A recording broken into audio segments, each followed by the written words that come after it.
What's happening, guys? Today I've got something very different for you. As you can see as you saw in the thumbnail and as you can see on your screen now, this is going to be a very different type of review. I'm going to more call this an overview because I'm not actually using and carrying this knife for obvious reasons. First things first, I do want to apologize about this glare here. I just cannot seem to get that glare to not happen.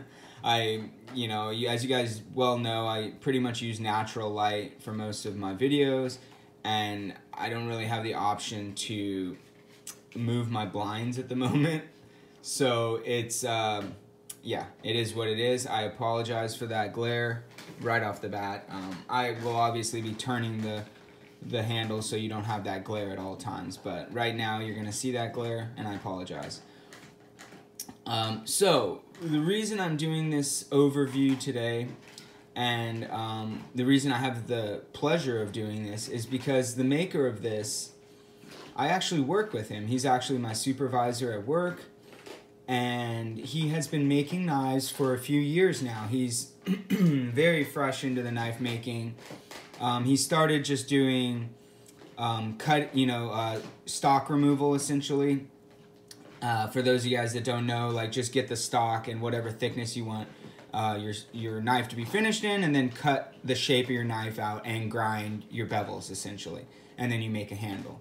So he started doing that, and then in the last year or so, he started getting into actual forging, and he is now forging all his blades. And his name is Lawson. You won't find a lot of information about him yet. Hopefully, eventually, he'll have a website, and you'll be able to find out all about his knives and how to go ahead and try and get one of his knives, which right now is not available. He's not making knives necessarily for people. He's trying to refine his skills and become a better knife maker before he feels confident in selling his stuff, which I think he's getting there really fast, guys, and I am very, very grateful to have the pleasure of reviewing this, because I was absolutely blown away when he, brought this to me when I was at work. So, yeah, so getting into this, I want to talk very quickly about what type of blade this is. I am not an expert in this field. I want to say that right off the bat. I'm sorry if I mispronounce something. I'm sorry if I miss something, some detail or something. I'm sure that I'm going to get destroyed in the comments on this one, because I just don't have the expertise in this field of knives. So, especially because this is an ancient thing, guys. They have been making these knives for thousands of years. Obviously, we all know about a katana, but there are so many different types of blades in Japanese culture.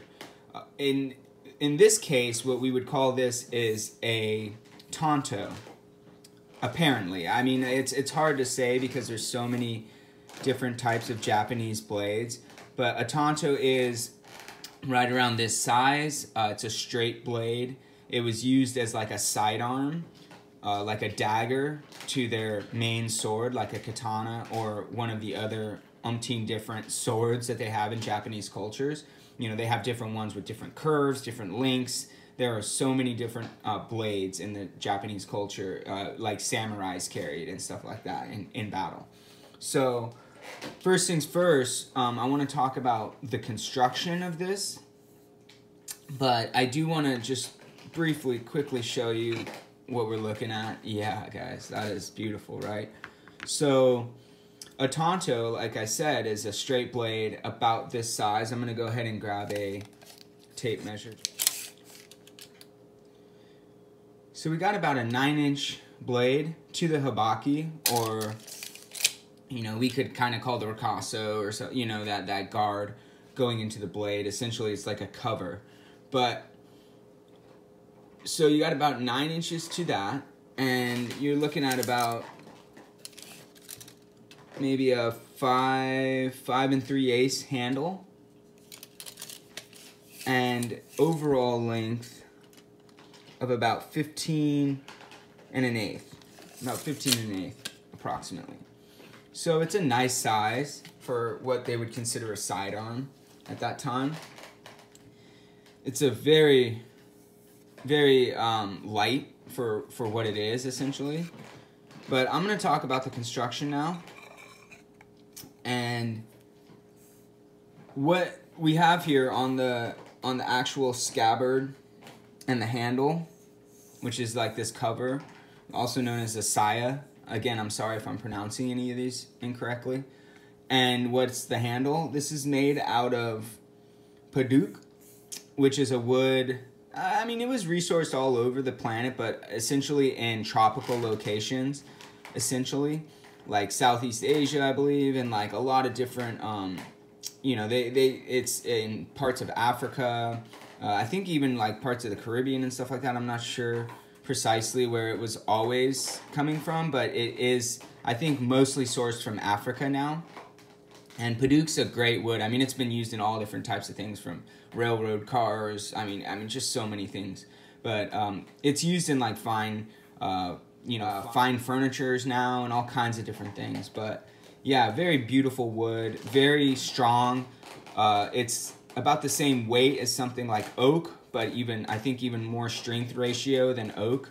So really good option for like handles and things like this. Very, very strong wood. And it does have a deep grain, which you guys can see some of the grain here. I think it actually gives it a great aesthetic. But yeah, so that's what the scabbard's made out of, and the handle. And then, as you can see here, he has some beautiful marquetry. And that's where Keith really shines, not only with his forging now and getting, you know, great fine craft in actual forging of knives and forging of steels and even other metals. We'll get to that. But he is, you know, very, very crafted carpenter and an artist in that sense. This is all what you would consider marquetry. So essentially he is inlaying these other woods and carving that out for each little piece. And you guys can see the detail here. It's magnificent. He has done an excellent job. And as a carpenter myself and done many different carvings, I know how hard the detail is on all this, and it's just so magically done. I think he did an amazing job. When I saw it, I was pretty blown away. I've seen some of his other work in marquetry, and I've always been blown away, but man, he really went above and beyond, and I was super impressed with this knife in general and like overall. But yeah, some of this marquetry is amazing, and what each different, you know, this is each one of these parts of the branches and everything are a different wood. So as we said, the paduk is the main wood, and then the leaves are poplar. You guys probably are well aware with poplar. The center flower, so that center is actually lace wood.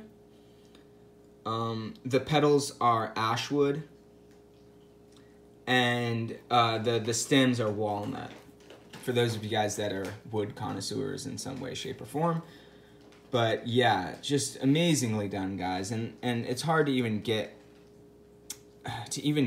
the real beauty on this. Is very difficult to get it coming through in the camera, because the contrast between the petals and the leaves aren't as clear as in person. But it's just really, really well done, guys. Just, I mean, amazing. I really didn't know how, I mean, I've seen some of his other work and knew how talented he was as a carpenter, but yeah, I had no idea he was gonna pull this one on me when he pulled it out, but, excuse me. So, moving forward in the construction, quickly talk about so these end caps, the pin, and these thin spacers are all brass, and kind of like almost satined out brass. You can see there's a little bit of patina on the end there. I don't know if I've got that started or if it was already. I'm sure he can clean that up with a bit of a polish if he feels like he wants to do so. So that's all polished brass. As I said, the thin spacers here are all polished brass. Let's go ahead and pull this out. You can see the work there done to fit the habaki.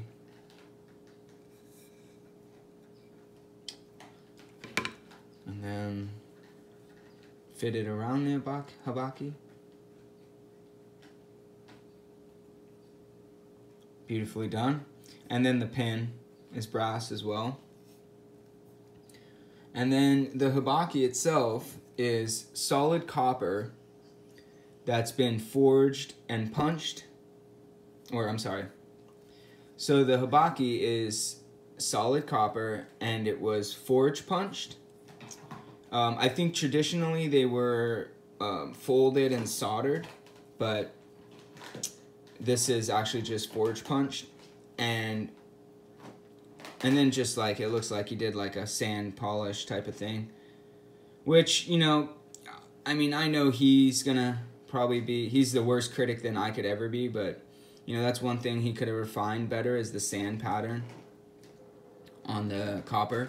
I know, you know, he's such a perfectionist. I know he's obviously going to know I'm going to point this out. And he probably went for something, as you can see, the scratch pattern changes with the direction, and they match on either side. So there is some thought process there, but he obviously could have refined that better. He could have brought it to a polish. He could have done a lot of different things there. He chose to go this route. I'm sure some of that was out of, like, I kind of want to get this done at this point. I'm sure he put many hours into this knife. I never asked him how long it took him total. But, yeah. So that's the construction as far as the handle and scabbard go. And then as far as the steel goes, as you guys know, I am a lover of knife steels. This is a twisted Damascus with 1095 and 15N20. As you guys know, that's actually a really standard steel combination for doing Damascus, or folded forging, essentially, like, if you don't want to call it Damascus, because I know Damascus is technically a brand, but we all know it as Damascus, so I'm just going to use that term. Yeah, and beautifully done, I must say. For those of you guys that don't know what twisted Damascus is, you are forging the layers together to first make that weld between the layers, and then you actually take that and twist it and then forge it again, and then you get this amazing pattern. And obviously, depending on how much you twist it, depends on how tight the pattern is, depending on how much you forge it afterwards, there's all these elements that change the element of your pattern. Essentially, they're going to change that pattern shape and how tight the grains are and all that. So really well done. And then you etch it at the end, and you'll see the difference between the steels because the nickel is gonna etch darker. There's a lot of elements to that. You guys can learn more about that. I'm not an expert, but you can definitely look more into that. But yeah, so you get this amazing contrast between your steel layers, and he did an excellent job on this. It was super clean. Obviously no gaps or anything like that you can see between the layers. And then he did kind of like a saber grind here, and it was beautifully done.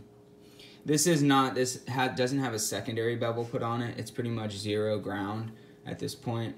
There is a little bit of a shoulder there where you can see where he wanted to put on his secondary bevel. This obviously has not been used, not carrying it, so yeah. But as you guys can see, that Damascus is beautifully done. And then just kind of, you can see scratches. I can see scratches. Probably an element of him just like ready to be done. And I'm sure he'll refine it more if he was ever going to sell it or something. These are all pieces that he's just kind of keeping at this point and holding on to as his collection of, you know, maybe memories of his progress as a maker. You can see little elements like where he where he was refining the hibaki, maybe scratched the blade a little bit. Again, these are all things I'm pointing out that probably hurt him because, sorry, Keith, because he knows, he sees everything I'm pointing out. He obviously already knows about. So, and I apologize for that, but I have to. It's just who I am. Yeah, but really, really beautifully done on the blade. I would love to sharpen it and see what it can do, but I would never even ask him to do that. He will, I'm sure, eventually sharpen it, put an edge on it. But yeah, the way that the blade, the way that everything fits together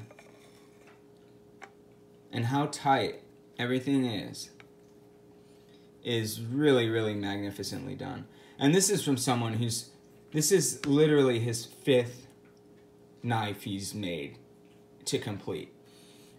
He's made other ones where he did stock removal and stuff like that, but not forging. This is his 5th forged complete knife. I'm sure he's forged other steel just to learn forging. I'm sure he's done many blades as far as forging goes, but actually making a whole knife, 5th try. I don't know if you guys can wrap your head around that. It's magnificent that he could get this type of finished product out of his 5th knife. And then, a spoiler alert, I saw his next knife recently, his 6th made knife, and it's just mind-blowing how much better it is. I mean, not even than this, because this is it's a different type of knife. I wouldn't even compare it to this. It's more like a fighter, but you can see his progress is just it's tenfold. It's getting crazy. I can't imagine what his next knife's going to be because of the quality of the one I just saw. And he's even like melding metals. Like he has on the other one, he has a not a guard, like a spacer that's made with, you know, like copper. I forget what it is, copper, brass, and nickel or something. Forged together, and it's just magnificent. I mean, he's just doing some work that's just really, really great, and above and beyond where his level of expertise is, or I should say his length of doing it. But he is he's an artisan, you know.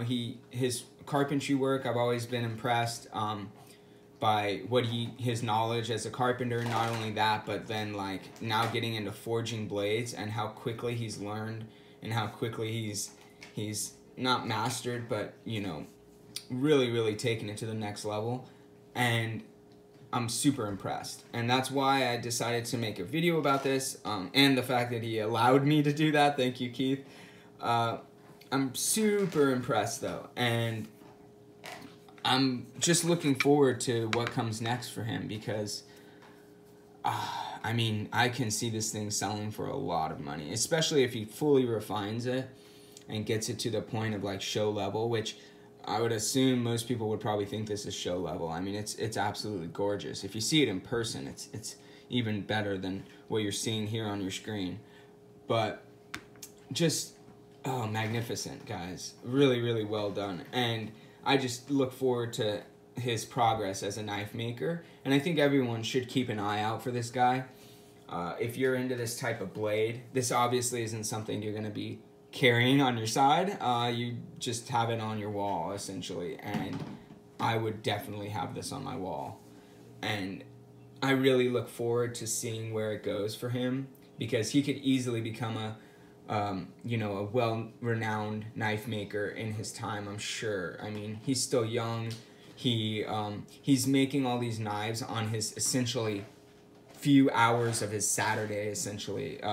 He's married, he has a full-time job, so he only gets to do this in his little fraction of time during the week, and he's made this kind of progress. Can you imagine if he was stuck in his garage for 10 hours a day, or obviously a lot of knife makers are probably locked in there for 14 to 18 hours a day, but yeah, if he was focusing on this, it would really go to the next level.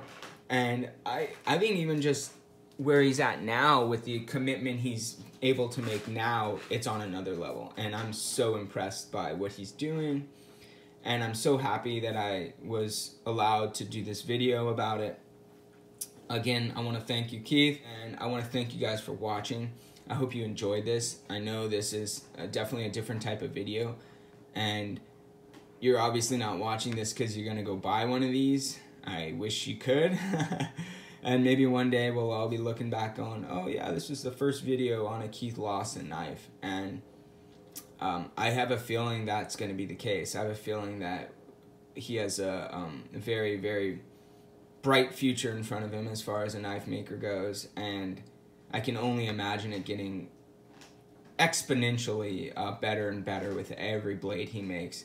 I hope I get to make a video about his fighter, because you guys will, again, be absolutely blown away by the work he did on his fighter. And yeah, so I hope you guys enjoyed this, and I will see you on the next one. Have a great day.